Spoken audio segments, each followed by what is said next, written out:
Welcome to the Sensitive and Neurodivergent Podcast. I'm Julie Bjelland.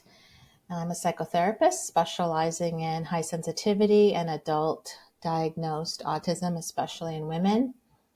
And we'll talk today about the ages between 35 and 55. And if you've been feeling like you're falling apart, I want to take a moment and breathe with you right now.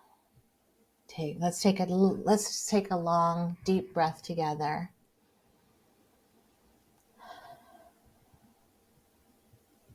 So if you are a woman between the ages of 35 and 55, and lately you've been feeling like you're falling apart, you're not imagining things, you're not weak, and you're not suddenly bad at life.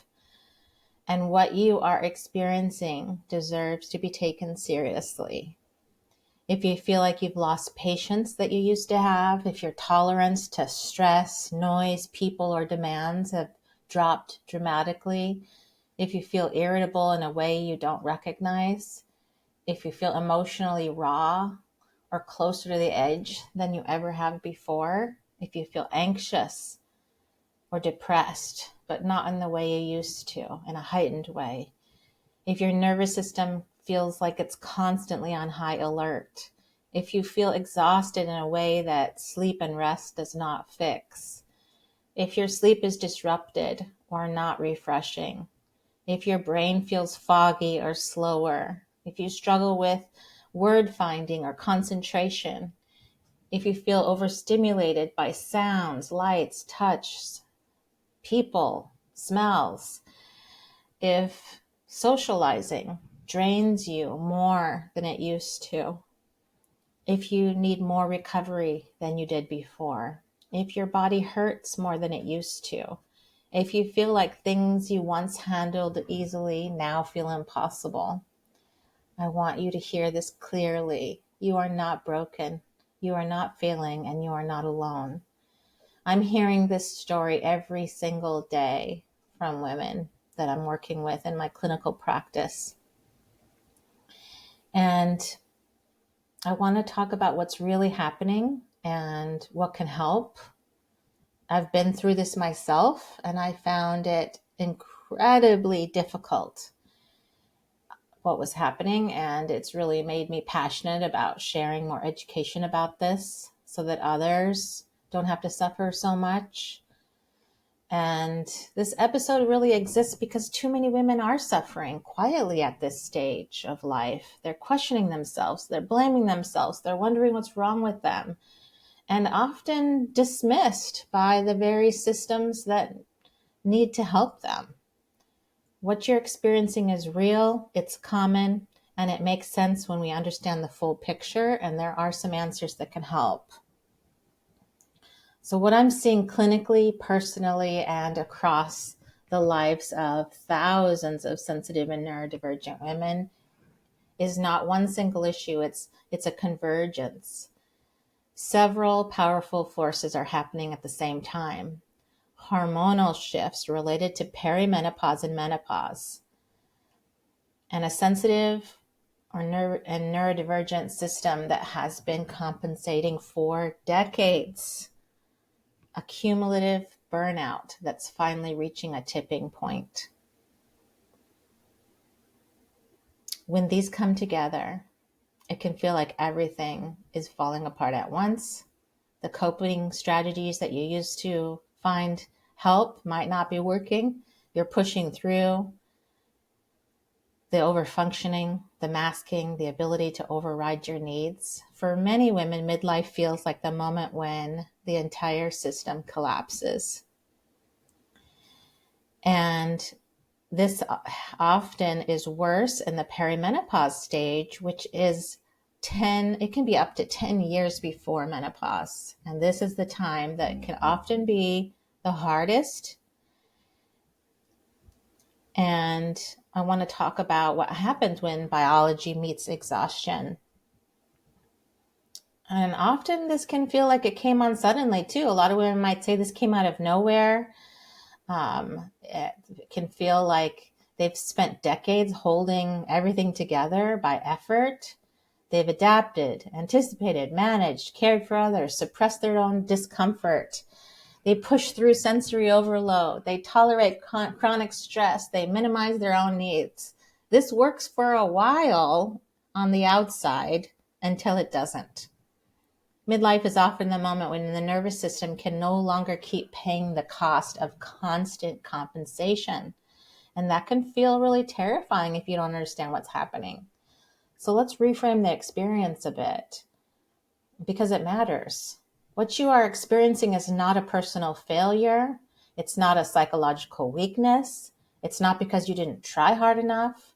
It's your nervous system saying, I can't keep doing this the way I used to. This is not failure. This is information, and information is powerful. So why do sensitive and neurodivergent women feel especially affected by this? We tend to have nervous systems that process everything and the world more deeply. We take in more information, we feel more, we notice more, we care more. The depth is a strength, but it also means the nervous system relies heavily on internal regulation and stability. And when that stability is disrupted, the impact is amplified. And this is where hormones, burnout, and nervous system sensitivity begin to intersect.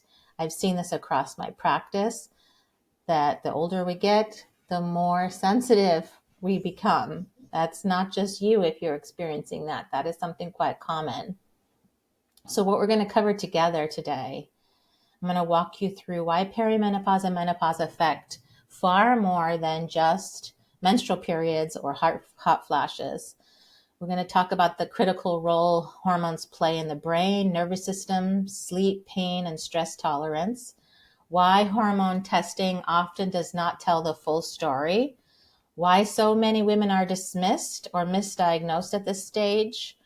Why hormone therapy has been misunderstood and what newer research is showing. Why sensitive and neurodivergent women often experience this stage as the perfect storm.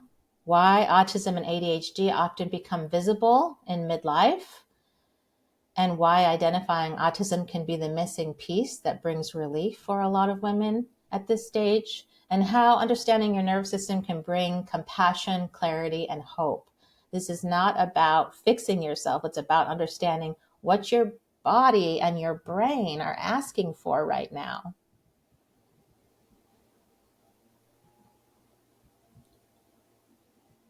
Let's talk about how menopause is not just about menstrual periods. One of the most harmful myths that many of us as women were taught is that menopause is mostly about period stopping and hot flashes. And this belief has minimized women's suffering for generations. We only just started talking about menopause. And there is just now starting to be research about this that's helping women. And menopause is not just a reproductive transition, it's a whole body neurological transition. Hormones, especially estrogen, influence the brain, nervous system, sleep, pain perception, inflammation, mood, cognition, sensory processing, stress tolerance. And when estrogen begins to fluctuate and decline in perimenopause, that stage that can be up to 10 years before menopause, the effects ripple through the entire system. I mean, this is a time of life that is a really difficult time for a lot of sensitive and neurodivergent women. It was for me, for sure. Perimenopause, let's talk about what that actually is. It's the transition period leading up to menopause. It can begin years before the period even stops, sometimes even a decade earlier. During menopause, the hormones fluctuate unpredictably. This can really have these huge levels can swing high and low, especially in sensitive and neurodivergent women. It's even more intense. The nervous system loses consistency. The unpredictability is one reason why symptoms can feel so destabilizing and confusing. You don't know what's happening. Why do you feel so horrible? Many women are told that, they're too young for perimenopause, but symptoms can even start in the 30s or early 40s. I cannot tell you how many women in their early 40s, for example, are contacting me in my clinical work to work with me because they feel like they're falling apart. And we identify a lot together that is very helpful. Let's talk about the role of estrogen in the brain. It's a major regulator of brain chemistry. Okay, so it influences serotonin, which affects mood and emotional stability, dopamine, which affects motivation, reward, and focus, and norepinephrine, which affects alertness and stress response. As estrogen fluctuates, many women experience brain fog. Boy, did I have that. Difficulty concentrating, word finding problems, memory lapses, emotional reactivity, lower frustration tolerance. Just that tolerance level becomes really low. Like you feel like you cannot tolerate anything. It starts to be very difficult. And also, for those of you that have sensory sensitivities, many of us find that increases during this time. It gets quite unbearable for a lot of us. Like, for example, my noise sensitivity got so much worse. I really could not tolerate noises like construction and garden equipment. And I felt a lot more rattled by it, frustrated, and having the fight, flight, freeze activation more often. So, and also it's important to name for autistic and ADHD women who often rely on really a carefully balanced regulation. This can feel very alarming because the spikes of estrogen going up and down like that tend to be incredibly dysregulating in so many areas. Let's talk about estrogen and the nervous system. Estrogen plays an important role in regulating the autonomic nervous system. So it supports the balance between fight or flight and rest and digest. When estrogen declines, the nervous system becomes more reactive. Stress responses activate more easily. Recovery takes longer. Baseline anxiety can increase. This is the time where we see a lot of burnout and extremes in responses. The sensitive nervous system already feels like it has a lot more to process. And when estrogen's stabilizing effect decreases, the nervous system can feel constantly on. That's why you might feel wired but tired, on edge, unable to relax, easily startled, emotionally flooded. These are some of the pieces that you might experience. Let's talk about estrogen and sensory processing. Estrogen also affects sensory modulation. So sounds can feel louder, lights can feel harsher, touch can feel more irritating, crowding spaces can be more unbearable. And for autistic and highly sensitive women, sensory input is already amplified. So we're seeing it increase even more. Perimenopause reduces the brain's ability to filter and regulate sensory information. So what once felt manageable now can feel intolerable, like you cannot tolerate what you used to be able to tolerate. And let's talk about estrogen and emotional regulation. It also can impact that. So when you start to see estrogen fluctuate during perimenopause, you'll feel like your emotions can feel closer to the surface. Crying more easily, irritability increases, emotional overwhelm can happen faster. Many women talk about, I feel like I'm emotionally raw. I feel like I have no filter. I feel like I can't handle what I used to handle. I feel like I'm falling apart. That comes up so often. This can be very intense and confusing. And estrogen affects sleep too. As estrogen declines, you'll see sleep becoming lighter. You're having a lot more night wakings, insomnia more common, temperature regulation more unstable, night sweats and hot flashes can disrupt rest. And of course, when you're not getting enough sleep, that affects sensory sensitivity, emotional regulation, pain tolerance, executive functioning, burnout. All those things are so affected. Sensitive women, especially sensitive and neurodivergent women, cannot function without good sleep. This is something that is very common, that we are not somebody that can just skip a night of sleep and be functional the next day. And also, estrogen regulates inflammation and pain perception. This is something that really I became very interested in, because I had developed extreme pain in my joints and extreme inflammation. And that inflammation can increase joint pain, muscle aches, old injuries can flare, headaches and migraines can increase, general body soreness becomes much more persistent. You might feel pain in your hips, knees, hands, shoulders, neck, lower back. This pain is real too, and it can be incredibly strong and affect everything. And also, sensitive nerve systems can have pain signals that are often amplified. So it can be even more intense if you're sensitive and neurodivergent. And stress tolerance is affected by estrogen too. Stress tolerance drops, small stressors feel really overwhelming, recovery takes longer, burnout accelerates. So you might see a cycle of burnout happening a lot more often, or you just can't quite get out of that cycle of burnout, and you're not feeling like you can get recovered. And a lot of women talk about it, saying, I just can't handle what I used to. And estrogen also impacts executive function. So planning, organization, working memory, task initiation, mental stamina. As estrogen declines, we see that executive dysfunction increases. Decision-making becomes harder. Mental fatigue increases. And it can be especially destabilizing for us. Strategies that maybe we used to use stop working. And being sensitive and neurodivergent, we feel more, notice more, process more, care more. We are impacted more by this depth of processing.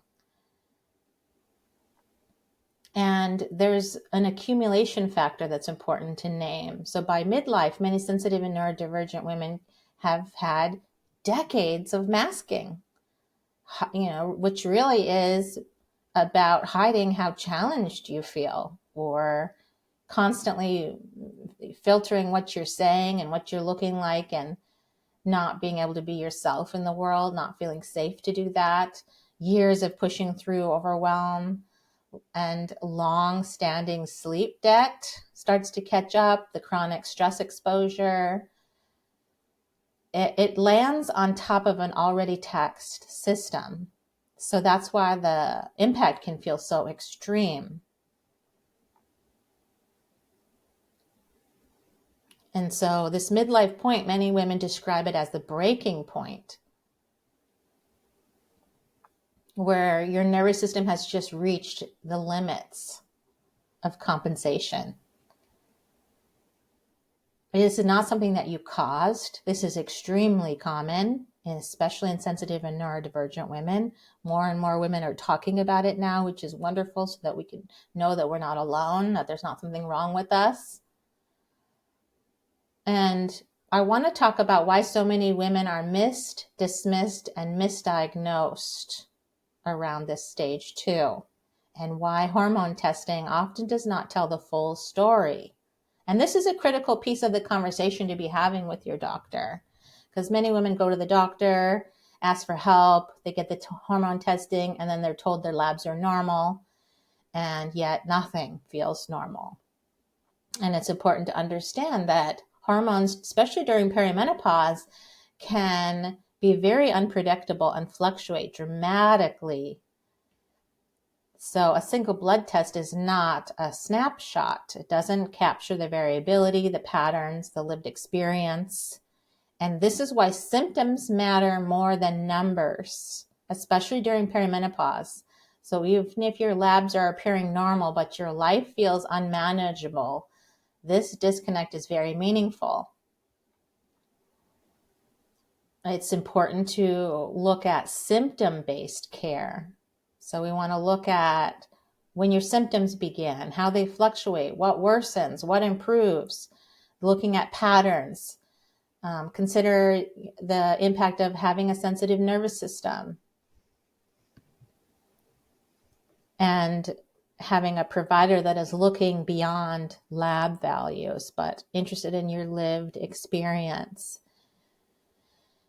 And there is such a gap of understanding in women's healthcare. Many doctors receive very little to no education on menopause. Some receive only a few hours, some receive none at all. This is a big failure of our medical system, a systemic failure that is harming women. And as a result, many of us are feeling dismissed and redirected away from this umbrella understanding. Many women are told you're just having extreme fatigue, it's sleep disruption, irritability, emotional volatility, brain fog, pain, loss of stress tolerance, sensory overwhelm, burnout. They're often told these are the symptoms that you're having, but they say, oh, this is anxiety. Oh, this is depression. This is stress. This is just aging. Oh, this is normal. And as if there's nothing that can be done and you just have to get over it, or they're prescribing antidepressants or anti-anxiety medications that are not actually addressing the root. I cannot tell you how many medications women are put on when they come to my practice and I'm looking at their intake forms. They've often started medications at this age that are not working, that are not helping, and sometimes are even harming. And the issue is that we are not understanding the umbrella diagnosis, the umbrella piece that is the understanding of why that all of these things are connected. They're not separate. Because when your system is already highly reactive and you're adding medication without addressing the hormone instability, you might have increased side effects. And masking the real issues and delay the appropriate type of care. And it gives you the message that the problem is psychological rather than physiological, which is a really important thing to understand. And a lot of sensitive and neurodivergent women have a history of problems with sensitivity with medications and are not able to take medications without those heavy side effects.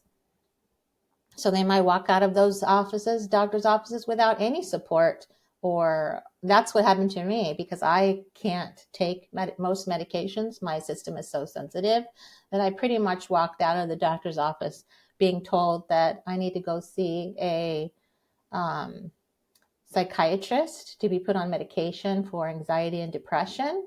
I need to go see another doctor for the heart palpitations, a different doctor for pain management. I mean, it just became ridiculous. And also a piece that's important to talk about is a lot of sensitive and neurodivergent women have a history of being misunderstood medically, misdiagnosed, and missed. And so the trust is often not there. And we're not going to go to 5 different appointments with 5 different doctors. That's really hard on us. Each one of those appointments is hard to do, much less having a whole bunch of different doctors prescribe a whole bunch of different types of medications that are not addressing what the root is. So, I mean, there's a very strong psychological cost of dismissal. Women start to doubt themselves. They internalize blame. They feel ashamed for struggling, and they just believe they're losing it. They push harder. They override their needs. And they try to continue functioning on an already depleted nervous system. And this is really where we see a lot of extreme accelerated burnout. We see a high rates of suicide in this age range of women, which tells you a lot. We see high rates of divorce at this stage. There's actually a term for it, peri-divorce. And this is something we need to understand because this is affecting women's lives dramatically. And, because a lot of sensitive and neurodivergent women, we're already accustomed to not being believed, being told we're overreacting, trying to adapt to environments that are not built for us. And it starts to be this experience of reinforcing patterns of invalidation. Instead of getting support, we're just told that we need to cope harder. That's not care. That's survival pressure.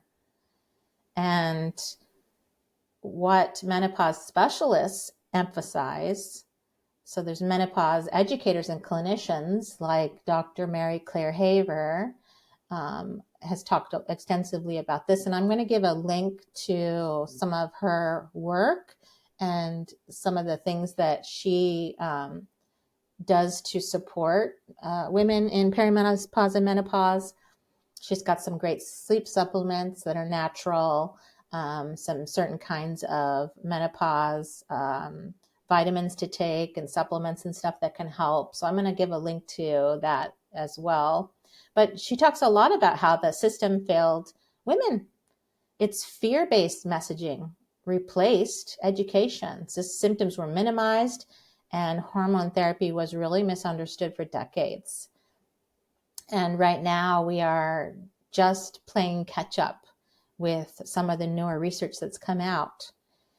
And it's important to work with a doctor who actually understands this. So you want to look for menopause specialists that are trained through menopause societies, seeking clinicians who specialize in midlife women's health, and avoid providers who dismiss symptoms.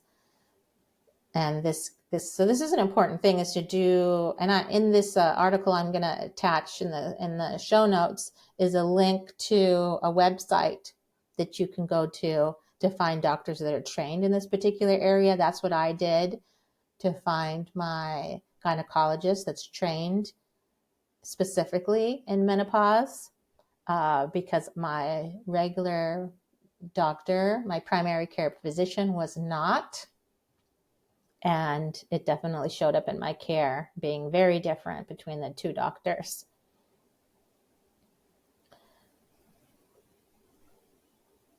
So, and on that page, I also talk about how to advocate for yourself when your symptoms are dismissed.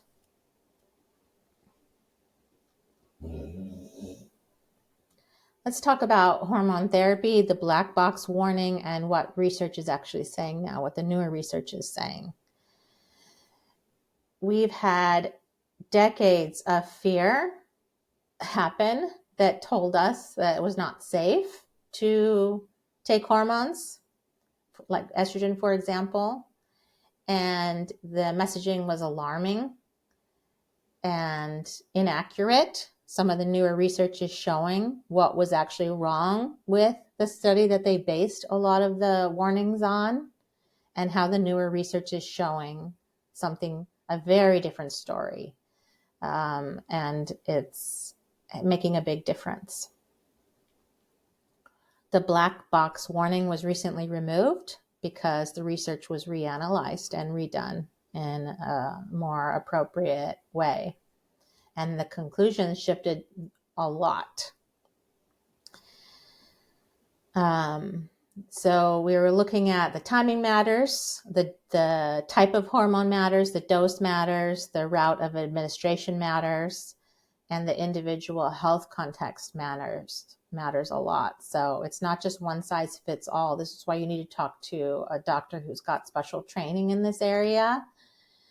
Now the newer research is showing that hormone therapy can improve sleep, reduce hot flashes and night sweats, stabilize mood and emotional regulation, reduce nervous system reactivity, support cognitive clarity, reduce pain and inflammation for many women, and improve overall quality of life.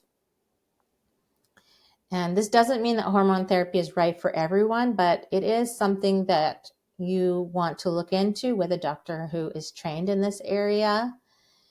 This is something that surprised me because I was someone that really has been against medications because my system has just been too sensitive. But what ended up happening was in my clinical practice, I kept seeing sensitive women show up saying how much the taking estrogen hormones have helped. For example, it's really common to do the patch now, that's considered to be one of the safest methods. And either once a week or twice a week, you put a patch on your skin.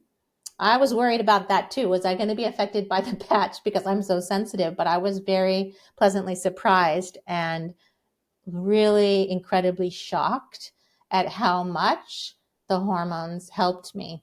And also, it makes a difference if you have your uterus or not. So generally, if you do not have your uterus, you go on estrogen only. If you do have your uterus, usually it's a combination of estrogen and progesterone. So because I don't have my uterus, I went on estrogen only patches. And I mean, it was incredible, the difference I felt. And I felt the difference within days. And they titrate very slowly. So you start especially if you're sensitive, you start at a really, really low dose where at first I didn't really feel anything, but I also did not feel side effects, which was helpful. And I ended up, when I started to titrate up to the correct dose, it was incredible how much better I felt. My sleep improved. I could not believe what a difference it was. My inflammation reduced, my pain reduced, my tolerance in general came back. I spent about 5 years in a time of my life where I felt like I didn't know I was going to get through it. I had every symptom I've talked about and to the highest extreme. And I thought this was going to be my life. And I didn't know how I was going to do life like that. I felt like I was 20 or 30 years older than I was. And I lived with, it was an incredibly difficult 5 years of my life. And I had no idea that going on estrogen patch was going to change my life so significantly. It was going to improve it so significantly. I just felt more like myself. I had energy again. I had gotten to the point where I felt like I could only do like one thing per week, if that, and get completely wiped out and exhausted after that. I started to have, when I went on the estrogen patch, I started to have energy again, like I hadn't had for years. The pain level reduced so much that really gave me back a lot of my energy, my clarity, my brain fog got better. I just felt like I could live my life again. It was really an incredible, I kept seeing that across the board. I kept hearing women talk about this, that you really do feel like you get your life back. So if you're someone that's really struggling at this stage, it's an important thing to at least look into. And of course, it's an individual thing. You need to talk with a doctor who knows about this, who's got education and training in this particular area. Just the irritability, the stress. I really did feel like I was finally myself again. And it really became apparent to me that how much I was struggling in those 5 years, to the point where it was difficult to even go to the doctor. I was struggling so much. And I didn't trust that they were going to be able to help me because they couldn't in the past. So that's why working with a special trained doctor in menopause is such an important piece. I was actually able to do mine via video, my session with her. And it was just incredible. She was really helpful, answered all my questions, and continued to answer my questions when I first started. It's really made such a meaningful difference to me and to so many. And it's shocked me how much estrogen impacts every system in the body. It's really incredible. And how many women are suffering through this without having this information.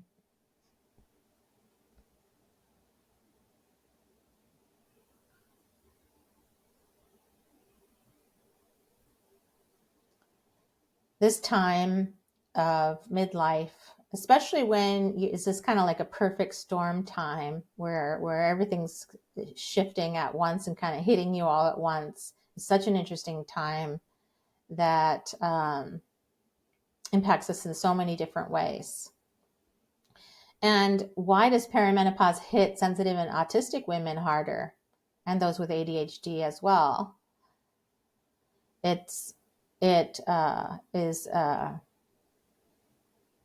We can often have more frequent shutdowns and meltdowns. We lose the ability to mask. We have such a strong need for solitude. Heightened burnout is there. Women often say, I can't hide it anymore. I don't have the energy to pretend.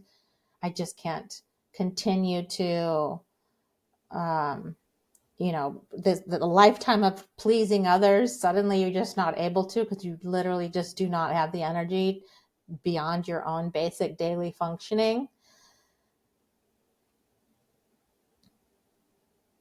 And it's often it's an interesting time where it's like the collapse of masking.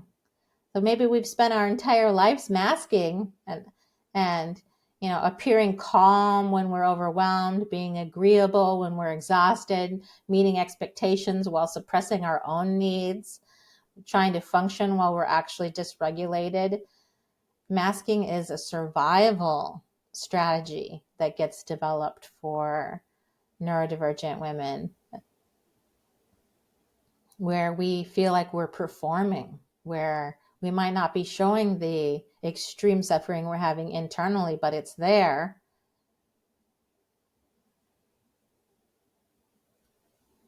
And a lot of us can feel really out of control. Like, what happened? Why can't I do this? And I used to be able to do it. Why is everything feeling so hard right now? This is the question that comes up a lot. You start thinking something's wrong with you. And this is why this is a stage, perimenopause especially, is a stage that many women begin questioning if they're autistic or ADHD in this midlife stage.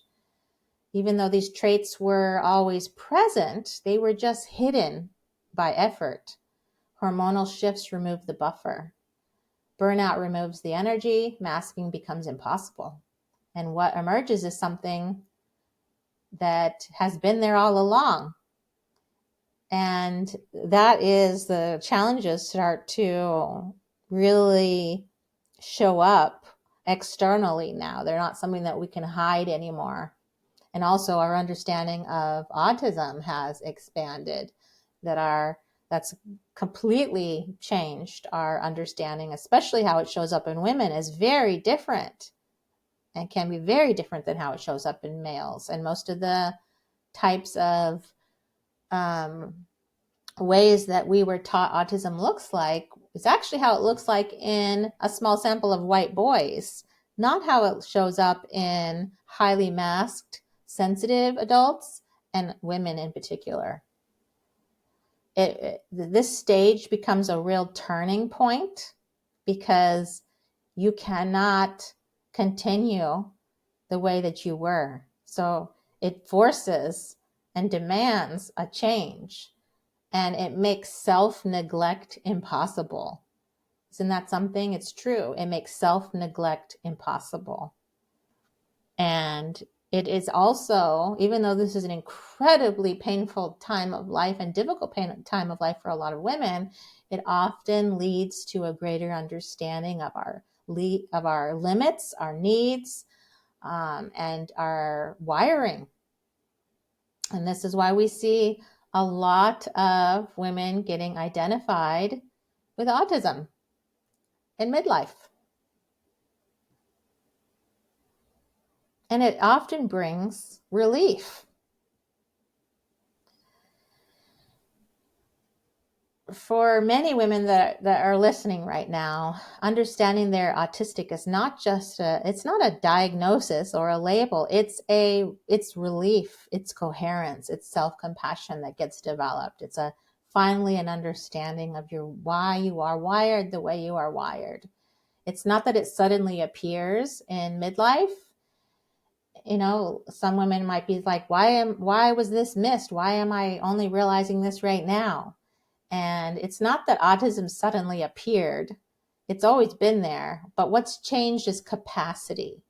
So there's a piece about capacity versus demand, and we've come to know that women and girls tend to get identified at times of their life where capacity and demand are not equal. So it means that demand is more than capacity, and that's when you start to feel like you're falling apart. And that can happen at different stages of your life. It can happen through if you're having big stressors in your particular part of your life. It can happen when anytime that demands are more than capacity. And this is what actually happens a lot in midlife. So you start to get recognized more. I mean, I've had a lot of women come to me that didn't know they were autistic. And through a lot of my teachings that I've been doing in previous episodes and on articles on my blog and things like that in my community, my discussions have led them to, no, that's when I got identified as well, was during perimenopause in my 40s. And that's a very common experience. So just to be clear, perimenopause does not cause autism. It reveals it. And I think that's an important piece to understand.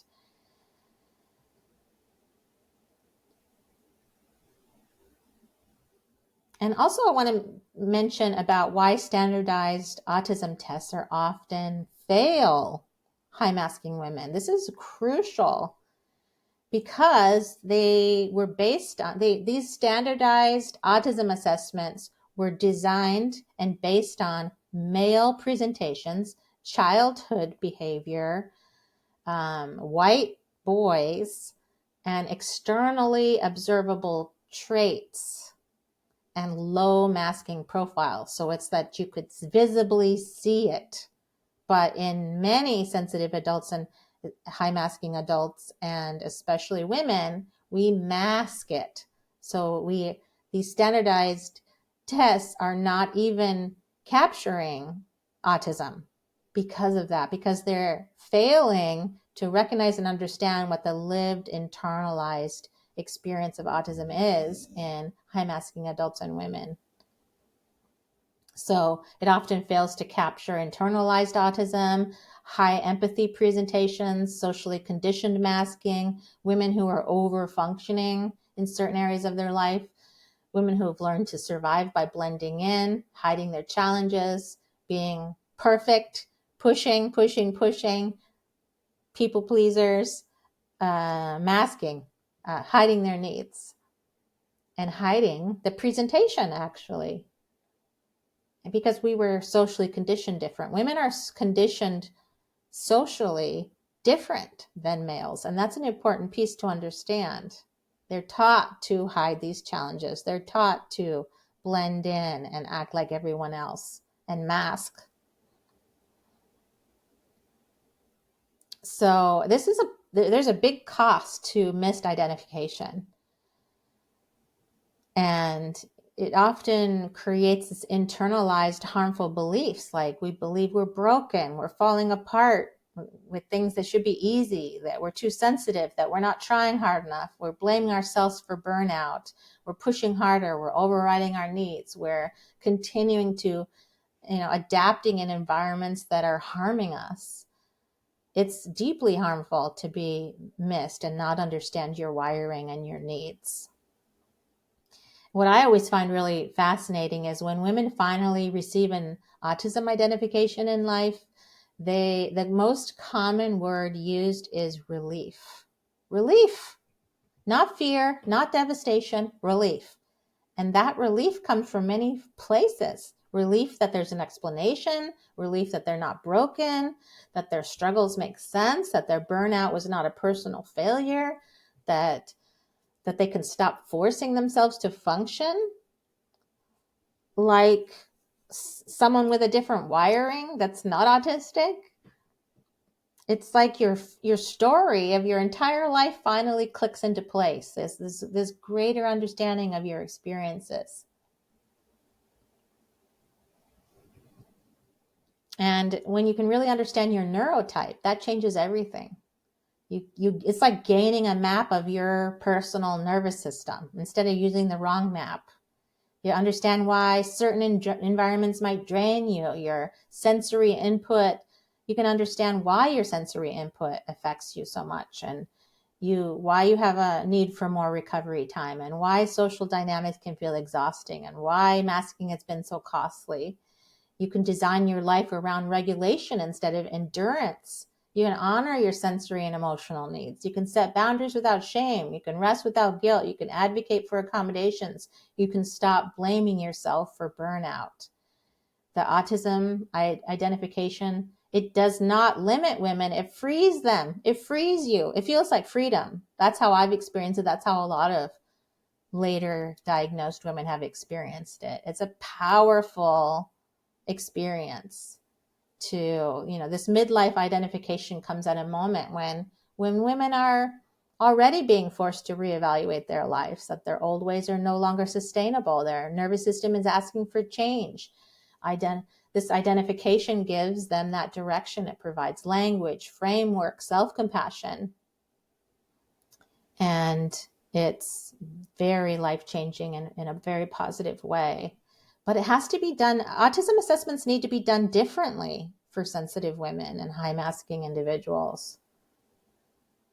You need to understand masking, social conditioning, listen to internal experience, not just observe external behavior. You need to account for trauma and burnout, honor sensory processing differences, and there needs to be an understanding of the nuance and recognize how it shows up in women. That's very important and what a lot of assessments are lacking. And that's why I have created an autism assessments that are specifically designed for sensitive adults and high masking women.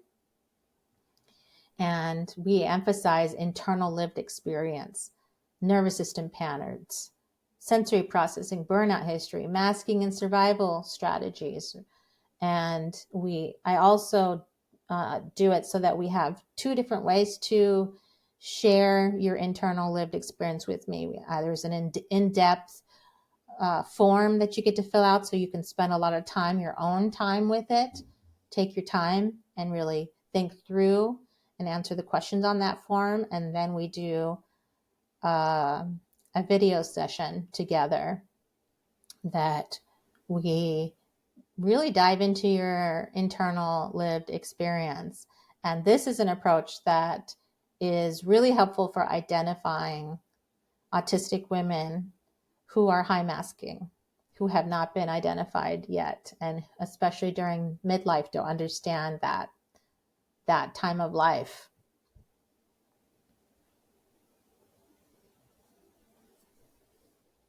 So also to think about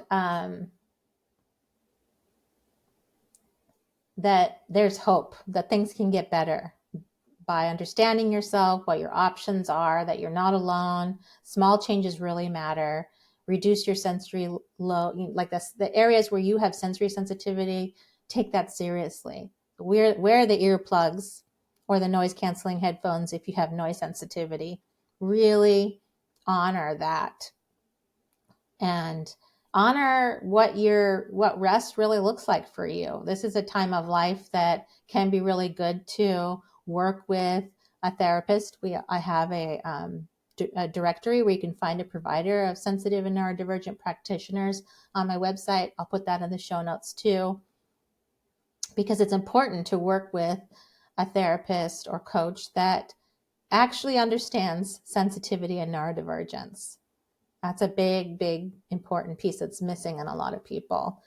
And just to think about hope, relief, and gentle support moving forward, that there is a lot of things that you can do that help, that you don't have to suffer alone, and that the stage of life leads to a part of your life that gets better once you get through this and you kind of can get the kind of support that you need, because you get to be more your authentic self in this process, where the real you gets to exist and be known. And it ends up being a really beautiful freedom process to not always hide your needs, but to really get to know what your needs are and to support your sensitive nervous system.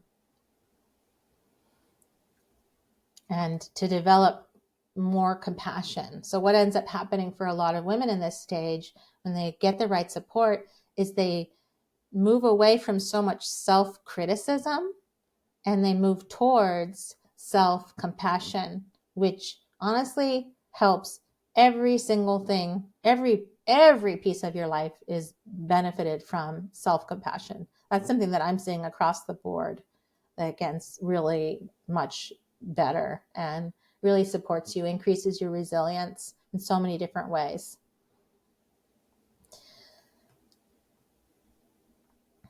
So if we think about something to carry with you, if this season of your life feels like it's falling apart, I want you to hear this reframe. What is falling apart is not you. What is falling apart is a lifetime of compensation that no longer serves you. What is emerging is truth, and your truth becomes relief. And with relief comes the possibility of a more humane, sustainable, and authentic way of living. If this episode helped you feel seen, understood, less alone, I'm glad you're here. You deserve care that honors your biology, understanding your nervous system. You deserve compassion, especially from yourself. Nothing is wrong with you. And this is the beginning of something better. And I know that to be true, that things can get a lot better when you have a greater understanding of yourself. I hope this was helpful. Please share this episode so that it can help other women. And please rate and review the podcast. That helps others find this podcast. There's lots of great episodes where we've talked more about many, many different topics. You can explore season 1 and season 2. And if you want to learn more about doing assessments with me and also the supplements that I was talking about and the link to the menopause resources, I'm going to put all of that in the show notes. But you can find everything at juliebjelland.com or go to sensitiveconnection.com. I'm sending you lots of love and hugs out there. I love hearing from you. I hope to see you and spend time with you in my community. My sensitive and neurodivergent community is a great place to spend time together. Take good care of your beautiful, sensitive self. Bye-bye.